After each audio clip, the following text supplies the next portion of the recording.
Portland Trailblazers are the hottest team in the NBA. That can't be true. It's 100% true. Over the last 8 games, they have the best net rating in the league. Oh. Let that sit. Let me go ahead and say that again.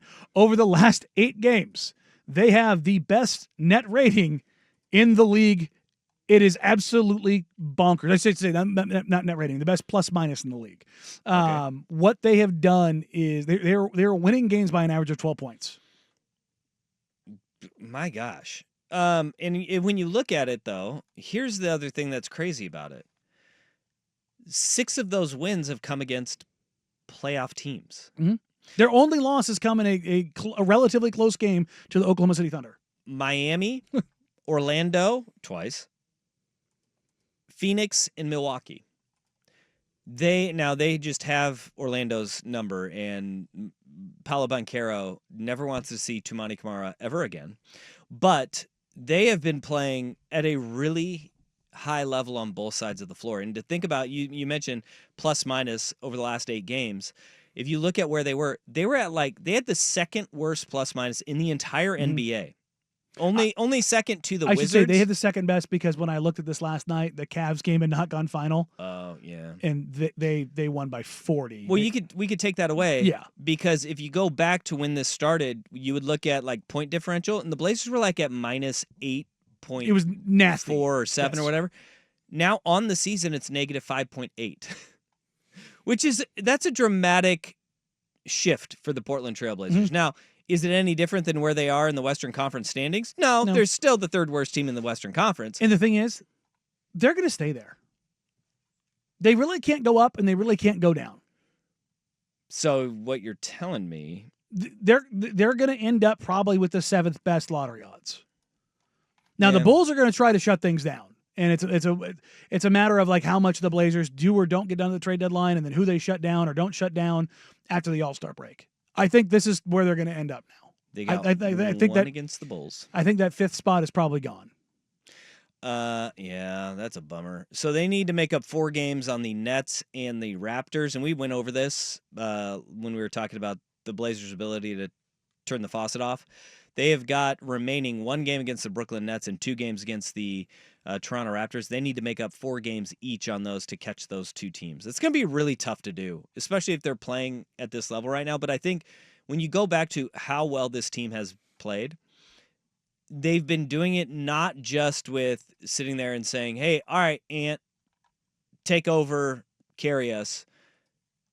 It has been with young players' growth. Scoot Henderson, his last 10 games have been outstanding. Shaedon Sharpe has played really well and bought into that role off the bench. Denny Avdia, whether it is him scoring 30 or 28, take those out. He's been playing his best basketball as well. Toumani Camara continues to be Mr. Steady as he goes. And look, DeAndre Ayton has been playing like the guy who was drafted number 1 overall. Some of the best basketball of his career.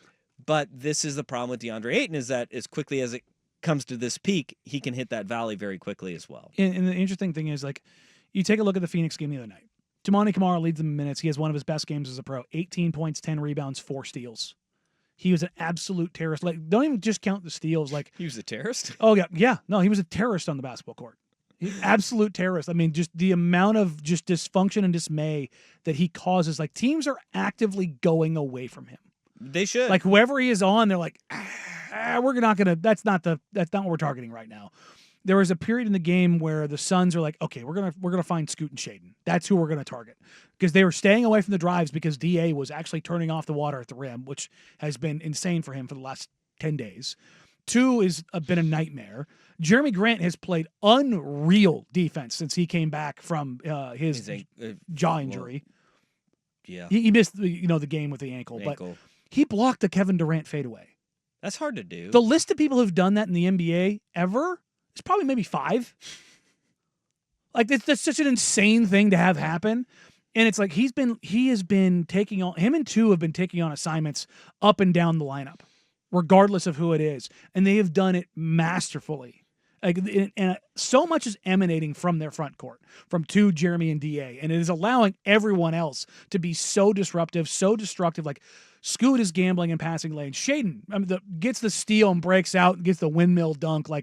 That was dope. Oh God! And I was so glad he looked back over his shoulder and nobody came because they were like, we haven't had one of these in a while. One of the social media folks, she's sitting next to me and she goes, I've never seen one of those in person.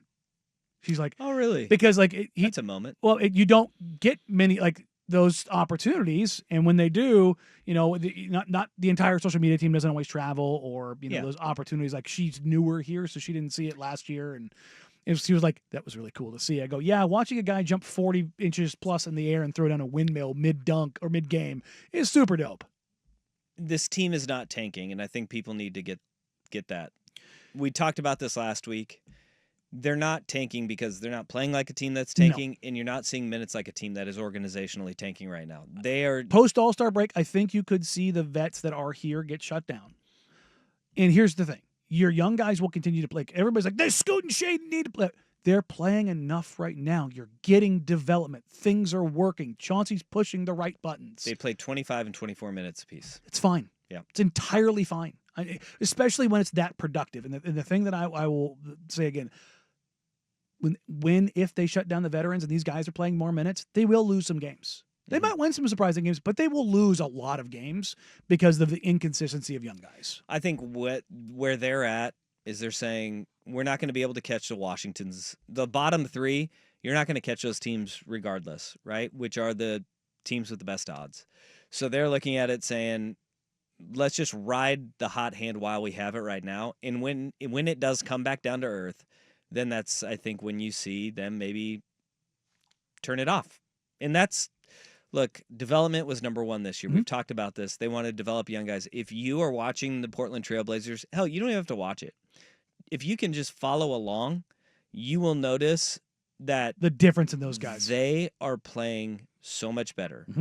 Whether it is Scoot Henderson, Shaden Sharp, Tumani Kamara, Denny Avdia. Those guys are playing so much better, and they don't want to stunt that right now. You can see that. Does it help them land a Cooper flag? No. But I'm hoping that everything that we're seeing with the NBA right now, with Luka Doncic getting traded, De'Aaron Fox is getting traded, hey, I just hope they're WWEing this thing, and they're going to reward the Portland Trailblazers for trying. There you go. Coming up next. That's what I hope.